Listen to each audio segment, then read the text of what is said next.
Well, welcome everybody to the final seminar of this semester. It's Alex Rigos, and he's going to be talking about preferences as heuristics. So over to you, Alex. Yeah, thanks a lot, Johnny. So the work I'm going to present today is joint with Eric Moline, who is also in the audience. I'm very thankful for that. And I'm going to give you a story. I'm going to present a story about preference formation, right? And we want to answer the question of why would your environment affect the preferences that you might have? So in order to talk about this, we want to talk about two different types of payoffs. So as economists, we usually think of utility as a kind of payoff that is within the individual, right? So that expresses the preferences of an individual. So the individual's motivations are captured in their utility. A different type of payoff here is going to be fitness. So this is a type of objective payoff, and for our model is going to be the engine of cultural or biological evolution. That means that if you get higher levels of fitness, people are more likely to act like you, either because you outperform them in a biological competition or because people are more likely to copy your behaviors. So, given these two things, uh, like keeping them in mind, an irrational individual who has perfect information will never make mistakes, right? This is what, let's say, a caricature of a rational individual, right? So it's someone who doesn't never makes mistakes, and she's always able to maximize her utility, right? So she will never make mistake. She will always achieve uh, the individual motivation she has. So if her individual motivation is the same as the objective payoff, she will always be maximizing expected fitness, right? So at least in non-strategic situations. Now, what we're going to ask here is that if you're boundedly rational, that means that you will occasionally make mistakes. So sometimes the choices you make will not be optimizing your utility. Then is it true that setting your utility, what would you like to maximize, right? So if we set your utility to be equal to fitness, would that give you the highest expected fitness? And as you can guess, the answer is no. So not in general, at least, and not even in non-strategic situations. So what we're going to do is we're going to build a theory of why and how the subjective preference for certain actions are going to be affected by the environment. The assumptions that will drive the result are first that mistakes are going to be unavoidable in our context, so that our individuals are going to make mistakes with a positive probability. And the second one is that the relative probability of different types of mistakes can be adjusted through subjective preferences.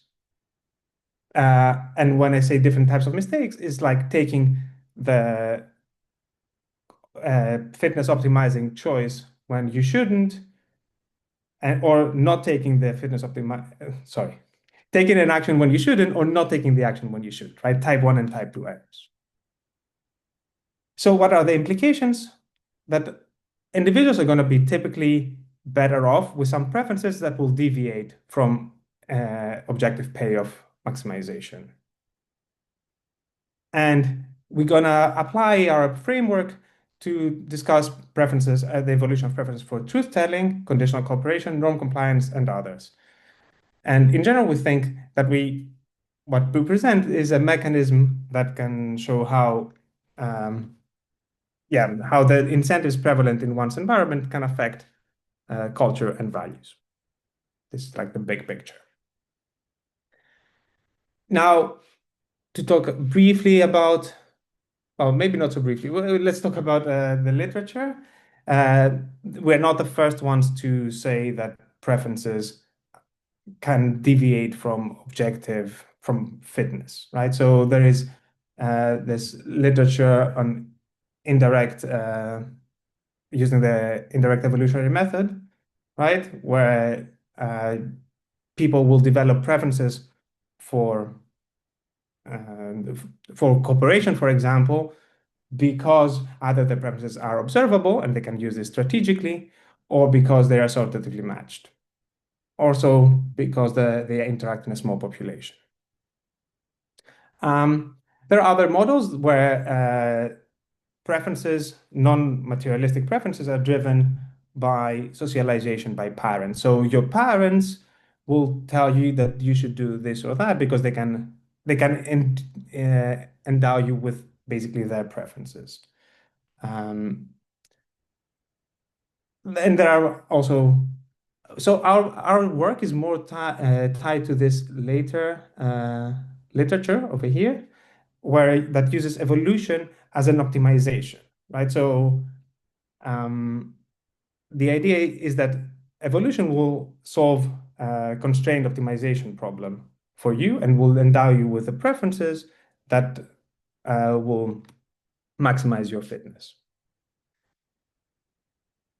What a literature that is relevant for us, but is a bit so this is relevant literature, but this is not what we're doing. So it is literature where cognition is adapting, right? So for in the model that I'm going to present, the cognition is going to be held fixed and preferences are going to evolve. In other models, uh, the cognition itself is a subject of evolution. And I'm going to talk to this about how and why we could do this in our framework. So, of course, we have this starts in psychology and also with the ideas of ecological rationality, where people will develop like ways to think. So, given they're trying to adapt in their environment. Um, we also have like bounded rationality in economics, where different models, including famously rational attention, show how people with limited resources can act differently in like limited cognitive resources will act differently in different environments.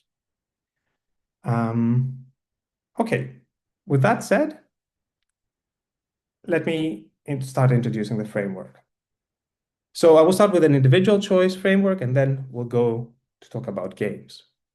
So we'll start with a single decision maker who is to take one action, either one or zero. So take an action or not. Think about it as telling the truth or not. And we'll have a state space, omega, and the objective payoff or the fitness of the individual is going to be given by this function pi that depends, of course, on the individual's action, but also on the state of the world. Now, that our notation x of omega is going to be the payoff difference at state omega for the individual between taking action 1 and action 0. So if x of omega is positive, then it is fitness optimizing to take action 1. If it is negative, it is fitness optimizing to take action 0. As I kind of anticipated, the individual's subjective utility, so what the individual's motivation is going to be, it might in general be different from X, right? So it might have different motivations and will denote so it has this, so the individual has this U, again, dependent on the action and the state of the world. And we'll use notation Y of omega to denote the difference, the utility difference of the individual between taking action 1 and action 0. Now, our decision maker acts in an environment, which is going to be a probability measure over the state space. Note that this environment, as it is a distribution over the state space, will induce a distribution over the payoff differences, X, right? And this is going to be the CDF. Now, our decision maker, as I said, has a cognition that is summarized by this stochastic choice rule Q. What does Q say? Well, it tells us with what probability the individual takes action 1 when the state, sorry, when the utility difference she experiences is y. And we will assume that this is going to be continuous and strictly increasing. So the more beneficial action one is, the more likely our decision maker is to take action one. Now, this is not weird, right? So it's a smooth best response, for example, a logit best response, and which has been used before, an example for quantum response equilibria. So this is not going to be a weird act. Now, let's look how the individual would act if she could do exact optimization. So a stochastic choice rule that would maximize the individual's expected utility would be that when the payoff, the utility difference is y, if y is positive, she takes action one. If y is negative, she takes action zero. So if the decision maker uses this particular like first best kind of stochastic choice rule, and if she aims to maximize objective payoff, that means the utility is the same as the objective payoff pi, the fitness, she will attain a maximum, so a first best objective payoff, right? Basically, this is what her stochastic choice rule will look like given the state of the objective payoff difference, which is equivalent to the state of the world. Right? So over here, she takes action one with certainty, and over here, she takes action zero with certainty. But as I said, the cues that we allow for our individuals are not going to look like that because this is not continuous, right? So this is what our individuals look like. The stochastic choice rule is strictly increasing and continuous. Now, the decision maker, consider a decision maker who has preferences that are exactly identical to objective payoff. And she acts according to this stochastic choice rule. Now, and let the environment that she acts in be a uniform distribution between x1 and x2. This individual makes two types of mistakes. She makes omission errors over here, because over here x is positive and she should be taking action one with certainty, but she only does so with probability less than one. And she also makes commission errors. That means that sometimes over here, like she should be taking action zero with certainty, but she takes action one with positive probability. So both of these types of mistakes are going to be costly and cost her. So she's losing out fitness. This is what this red area is supposed to signify. Now think about this decision maker acting in a different environment. What I did here is that I shifted x1 a bit to the right. In this sense, this is a first order stochastic dominance increase of the environment. Now, what are the mistakes that the individual does? You see that over here, she makes these omission mistakes, and over here, these commission mistakes. Can we make our decision maker better off somehow in a meaningful way, right? And before saying what meaningful means, I'll show you this, that, well, if I shift the stochastic choice rule a bit to the left, then what will happen? Now she will be making fewer omission mistakes, but more commission mistakes, right? So this light blue area signifies like fitness that the individual gets, extra fitness that she gets, and this is the light red area is extra, well, fitness that she loses because of her shift of the stochastic choice rule. But on balance, the light blue area is worth more than the light red area. So by this slight shift of the stochastic choice rule to the left, the individual is better off, right? So if for that her stochastic choice rule were to shift to the left, she would be better off. So why would it shift? Why would the stochastic choice rule shift? Well, we think that we have a story about social biological evolution. So the nature can endow the decision maker with some taste towards an action, right? So we say that the nature will give a taste for action one equal to kappa. And what is this kappa?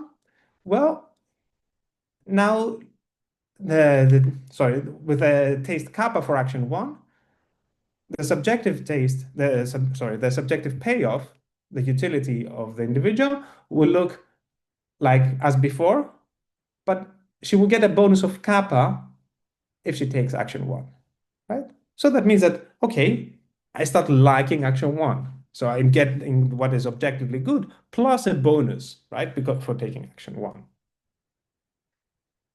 So that will that makes our stochastic choice rule look like this. So it will be Q, but evaluated not at X exactly, but X plus kappa. So essentially this kappa, this taste shifts the stochastic choice rule to the left by a certain amount. And the interesting object uh, for this framework is the optimal taste, which is the maximizer of basically expected objective payoff, right? Which is the objective payoff difference times the probability with which our individual takes action one, plus some constant, but it doesn't matter. Okay. So in this previous example, where we had a decision maker acting in this environment, the optimal kappa would shift the stochastic choice rule to the left by this much. And upon there, she cannot improve. So if she were to shift a bit more to the left, she would be making more losses than gains. And the same if she were to move her stochastic choice rule to the right. Maybe this is not very obvious, but believe me, it's true. So, So, sorry, is uh, that a question? yes, so we're thinking of the choice rules as primitives here, right? Great. Exactly. Which brings me to the next slide. Okay, what is this Q? Where does Q come from? Right? So we can think about it. So at a neural level, this is you can get this by drift diffusion models where people trying to think which action to take, action one or action zero, and they get stimuli from the environment and they're thinking, and then one at some point they decide to take one or the other, right? At a mental level, we think that this can be because of noisy processing of information or biased updating or incorrect priors. We are currently looking more into how we can generate different cues from different primitives. And going back to Johnny's question, well, yes, we do have Q as a primitive here, but you can think of a story where cognition adapts, right? So why not adapt Q itself? Right, so how maybe you want to adapt how sharp this, like think about this Q function as a logit function, right? And you want to think about like the slope, how sharp you do want it to be. Well, our response to that is that as long, so we think that this cognition part is something that usually adapts at, that is not for a specific situation. It's not about only telling, lying or telling the truth, but it might be, it involves more. So evaluating payoff differences and deciding upon them is a cognitive process that is usually more it affects more situations than just a specific case. So as long as this is true, as long as we can think of that Q has adapted for a range of, for a collection of decision situations that is broader than the one that we're looking at, then there will always be some extra room for the individual to develop a preference, a taste. So we think that in general, people usually adapt in both directions, but probably Q either adapts more slowly or adapts for a higher range of decision situations. And therefore, there will always be some room for kappa to evolve. Okay, now let's look at the framework a bit more formally. Uh, the question is, how does the fitness maximizing tastes change with the environment? So in order uh, to study this, we need to define what an order on the environment is, right? So the environment will be changing in a certain order, and then we'll say, okay, then the taste is gonna develop and evolve in a certain direction. And we're thinking about two different orders here. We have the likelihood ratio order, and we have the first order stochastic dominance order. I guess in this audience, everyone is familiar with both, so I'm not going to go into much details. Just, I guess, for what everyone needs to know is that the likelihood ratio order is a stronger order than the first order stochastic dominance one. And we will define what we call a moderate stochastic choice rule. So a moderate stochastic choice rule is, it says here, given the space of tastes and the space of objective payoff differences, we'll say that the stochastic choice rule is moderate if this function here, which is the objective function, exhibits increasing differences in x and kappa. That means essentially what that boils down is that the Q function is not too curvy, right? So it needs to have a small second derivative, right? So it needs to be relatively flat rather than being very sharp. Okay, so this we need in order to, I need it in order to explain our results. So does this give you some kind of strategic complementarity or Uh, well, there is no strategic yet, but it will. non-strategic complementarity? Sorry, that was an error on my It gives part. us a supermodularity. Yes, yes, exactly. It does. It makes sure, and I will go into detail about why we need this moderateness and how it works and what it buys us. Can I also ask, so Absolutely. previous slide, And this so one or this? Yeah. yeah, here is fine. So like, isn't there any sort of big thing about the action one? Your condition doesn't look like it's dependent on where the action one stands in the Q curve, or is Uh, it? sorry, which condition? This one. Yeah, this one. This doesn't seem to have the this anchor place where the omission error and commission error changes. Yeah. Right. So note that this X, right, the we comes in front, right? So like the two actions are not the same, right? Action one. So this is always action payoff from action one minus payoff from action two, right? So if this is positive, it means you want to take action one, Yeah. right? So zero is embedded there. I'm not sure if I Ah, understand. okay, okay, okay. I got it. I got it. Yeah. You see? Yeah, got it. Thank you. So zero, it is there, right? It is So there. Yeah. very good. Um, good. So our main key result. So this is what will drive everything. So is a proposition one, which says that if basically all of these statements say that if the environment increases in a certain way, then the best taste is going to be increasing, basically, right? Um, the strongest result, I think, is here with the likelihood ratio order. And then we have that this in this. So then the optimal taste is increasing in the strong set order. But if we want to relax, so as I said before, the likelihood ratio order is a quite strong assumption. And so if we want to look in increases in the first order stochastic dominance order more generally, then we need to assume that Q is moderate. So as Johnny was saying, that will buy us this kind of supermodularity, and then we will be able to use comparative results from modern comparative statics to have this uh, increasing, right? So the maximum best taste and the minimum best taste are going to be increasing.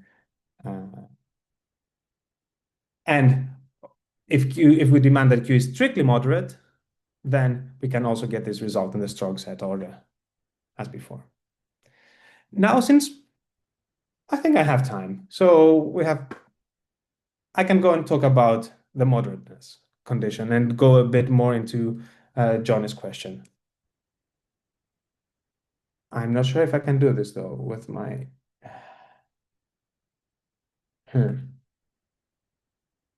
Sorry, I don't know how to make it work. I can just go there by hand.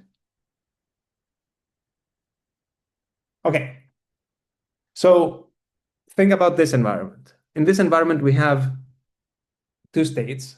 One is positive, one is negative. And this, we start in the 50. So they're both are with probability 50-50, right? And this is symmetric, so the optimal taste here is 0. This is what I'm going to say. So this, we have our decision maker, right, who has this Q, and they're deciding in this environment that it depends only on these states of the world. Now, we'll have a likelihood ratio increase. What is that? Okay, over here, what happens? The decision maker makes these omission errors, right? Because she's not taking action 1 over here with this probability, and these commission errors because she takes action 1 when she shouldn't. Now, if we have a likelihood ratio increase, now x2 is more likely than x1, right? So we're in the same two states. The optimal taste is going to be positive. That means that there will be a shift in the stochastic choice rule to the left. Why is that?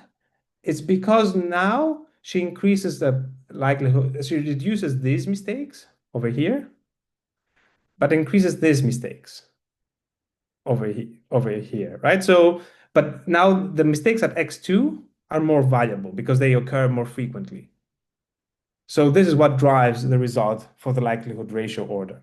So any likelihood ratio increase will lead the optimal taste of the decision maker to be increasing. Now let's look at a different increase, which is going to be a first order stochastic dominance increase with a Q that is not moderate, right? So you can see here that Q is quite sharp. Again, we start with the same environment, and you can see that the omission and commission errors are much smaller. Now, we'll have a first order stochastic dominance increase by x1 moving to the right. This has two effects. One, each commission mistake is worth is less costly for the individual because x1 moved to the right, so it's closer to 0, right? And it was negative before, it was more negative before. But at the same time, the individual makes these commission errors more frequently because it moved in. So these are two each of these things pushes in a different direction, right? In this particular case, you see now she's making way more commission errors than before. In this case, the optimal taste is going to be to the right. That means a shift to the right. That means a negative kappa. So even though we had an increase in the first order stochastic dominance sense, the optimal taste is a decrease. And this is because moderateness was not satisfied. So if moderateness is satisfied in this case, right, you see it's a much smoother, much flatter stochastic choice rule, and a change in the in a first order stochastic dominance increase will make x1 errors less costly. Commission errors less costly, and will increase them by not by much. So this is what the moderateness condition binds us. And over here, the optimal taste is going to be positive again. Now, I said that basically moderateness is a sufficient condition to ensure monotone comparative statics. So we can show that, well, we can find environments where moderateness is not satisfied, but we still have monotone comparative statics. In the sense, we just say that, look, if your Q does satisfy moderateness, then you're good, but our results might hold for other environments too, right? So an example, I'm going to show you some results. The environment here has 3 states at -1, epsilon, and 1. And Q is a logit choice rule with a imprecision parameter lambda. And basically, this is the optimal taste that you have depending on what this epsilon is. So this is like all of these 3 states are equiprobable. And you can see in this region, so if epsilon is between -1 over lambda and 1 over lambda, then you're guaranteed to have monotone comparative statics, right? As epsilon increases, so you have first order stochastic dominance increase, then we get an increase in the optimal taste. But outside this region, you're not guaranteed to have this, right? So that's it. Okay, let me go back to continue. That didn't go very smoothly, but sure. Okay. Now that having said that, we can continue with our strategic setup. So we generalize our results to a case where we have n players playing 2 action games. And each of these games is going to be indexed by theta, which is going to be our state of the world. Now, the objective payoff of a particular player I is going to be this pi I and depends on her action, the other's action profile, and the state of the world, or the particular game that is being played. And we'll say call behavior a function that maps the state of the world, the game that the individual is playing, to with what probability the individual is taking action 1, basically. Now, the expected, staying consistent with our previous notation, the expected objective payoff difference for our player I is going to be this animal, right? And we will assume 2 things, that the expected payoff difference, so this is like objective payoff difference, right, is going to be increasing. That means that if you fix a game, a higher P, a higher behavior from your opponents implies higher xi for all players. This is a supermodularity. It says that all of these games have strategic complementarities, essentially. And the other one says that fix the behavior profile, fix what everyone else is doing, and then increase theta, that parameter theta, then everyone is getting a higher xi. That means that the games are such that as theta increases, then action 1 becomes better for all players. Okay. So what is going to be our environment in this case? It's going to be a distribution over the games, over these states of the world theta. And then we can define a notion of equilibrium. So what is an equilibrium is going to be a set of what's a behavior profile and a taste profile, such that each player's behavior is basically a QI, is a best response against what everyone else is doing. And when we say best response, is this noisy best response, right? It runs through her Q function. So it's this, right? Noisy best response. And of course, her tastes are taken into account. So behavior is a best response, essentially. And kappa, the taste that each individual has, are optimal given what everyone else is doing in the strategic environment. So this kappa essentially maximizes objective payoff, right? So it is this kappa that shifts the Q to the right amount is basically the previous exercise that we're doing for the individual decision making. Right? Is this clear? I guess so, right? So it is, you need to have a fixed point with these things. What is our main result in the strategic environment? Well, if Q is strictly moderate for all players, then we know that for any environment, the set of equilibria has the largest and the smallest element. And if the environment increases in the first order stochastic dominant sense, that means giving way to higher games theta that make action one better, then we can get monotone comparator statics. Then we know that the smallest equilibrium and the largest equilibrium are going to be increasing. Of course, you can ask, okay, you're talking to us about the smallest and the largest equilibrium. What about in between? Well, we have a dynamic story here, which is not, again, unusual for these types of models of like monotone comparator statics. And we consider like a two-speed dynamic, right? So start from an environment nu prime and start from an equilibrium of this environment.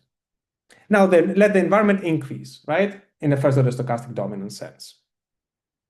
What does our dynamic say? Well, first you draw a random player, and that random player will adjust her tastes. And once the players, so when I say adjust taste, means that they are optimal given what everyone else is doing, right? In this new environment.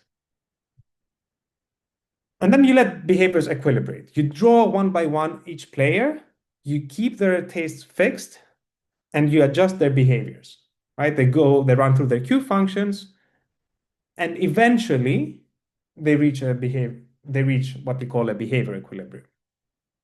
And after that, you go back to one, right? So you draw another player whose tastes will adjust to become optimal, and then you let the behaviors equilibrate, and so on and so forth.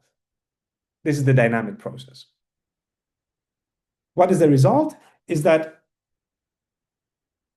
with this dynamic process, if you start from an equilibrium of environment nu prime, the process moves upwards in behaviors and tastes to another equilibrium of the new environment. So in the sense, this is given of course, the assumptions are the same as the theorems, as the previous theorem, right? You want everyone's Qs to be strictly moderate. And then you're guaranteed to get these monotone comparator statics.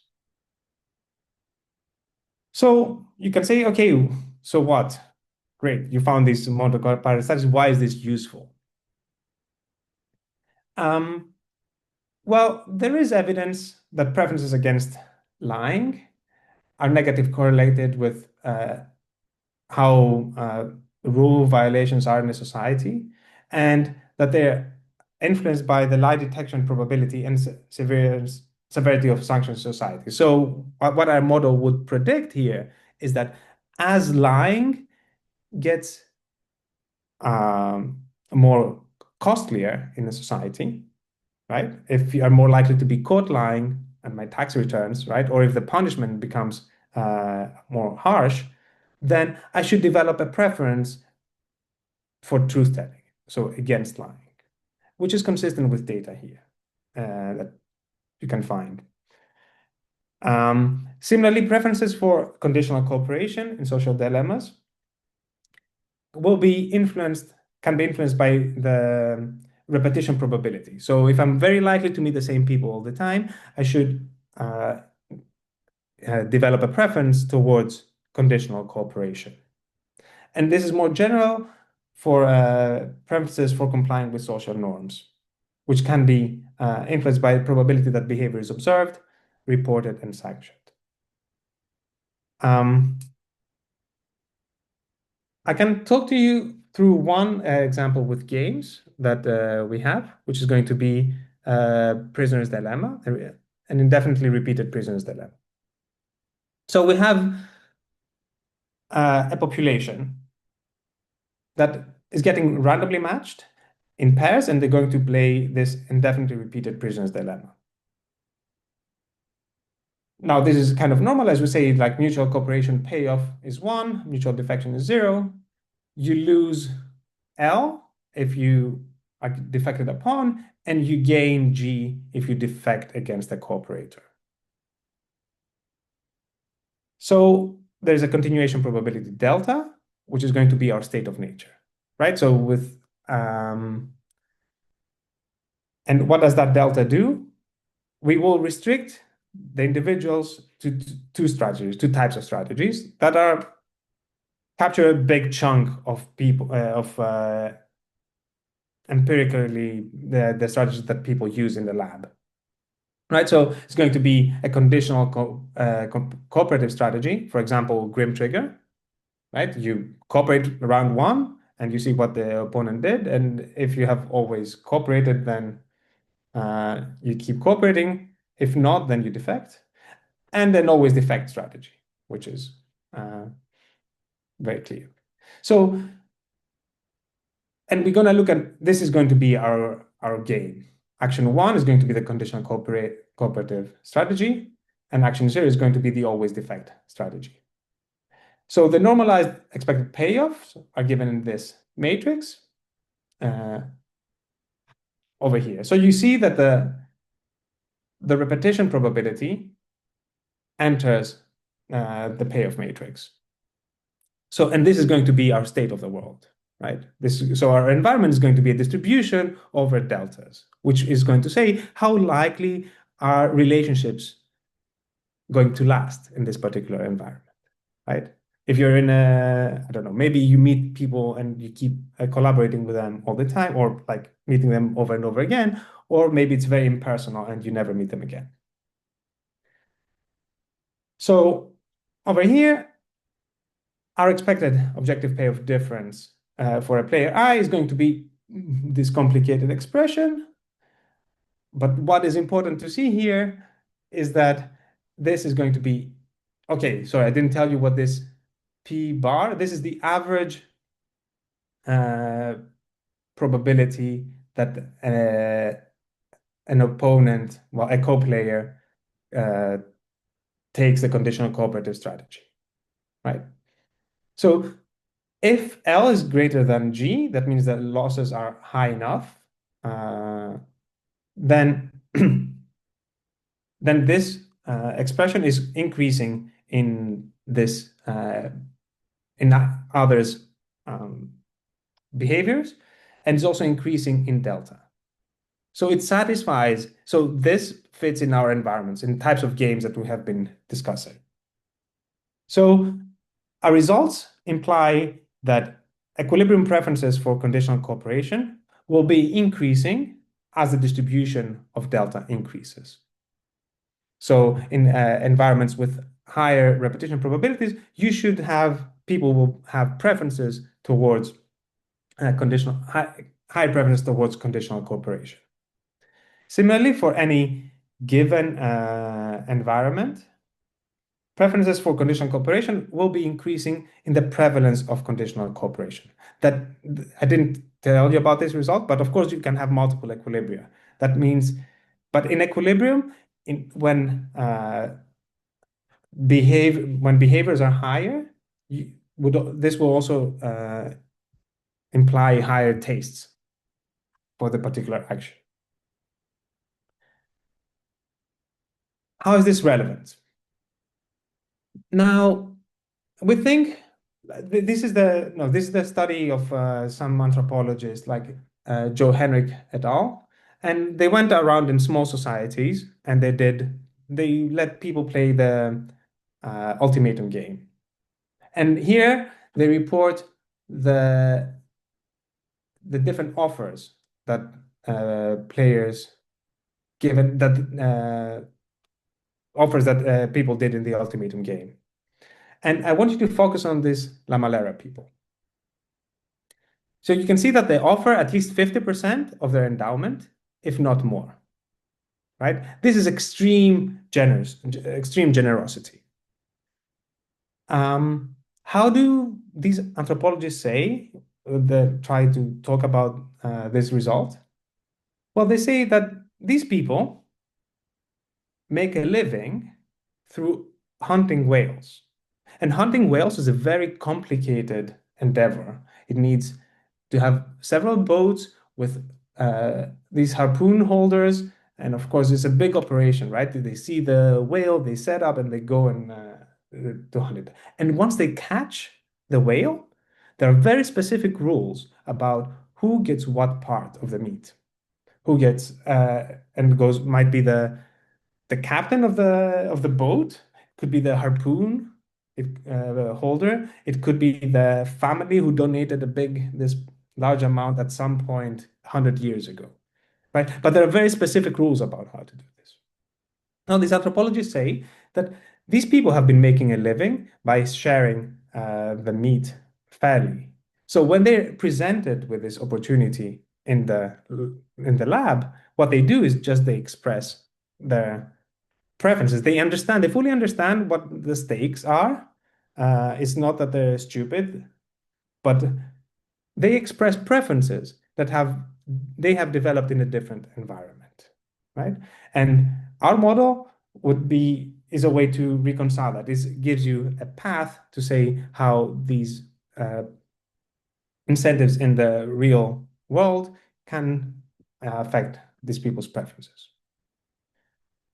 So to conclude, what we did is to bring together literatures on non-materialistic preferences and cognitive limitations. We showed that if people make mistakes or they have these cognitive limitations, then they can develop preferences that will deviate from objective payoff maximization and will err towards certain actions or strategies that will help them avoid these mistakes. So the incentives in someone's environment can shape their preferences. And different environments can lead to the evolution of different preferences, but these follow predictable patterns. So we think that with this model, we can explain cross-cultural variation in experiments and in real life. And that was my presentation. Thank you very much. It Thank was you. a bit short. Thank you very much. I shall stop the recording.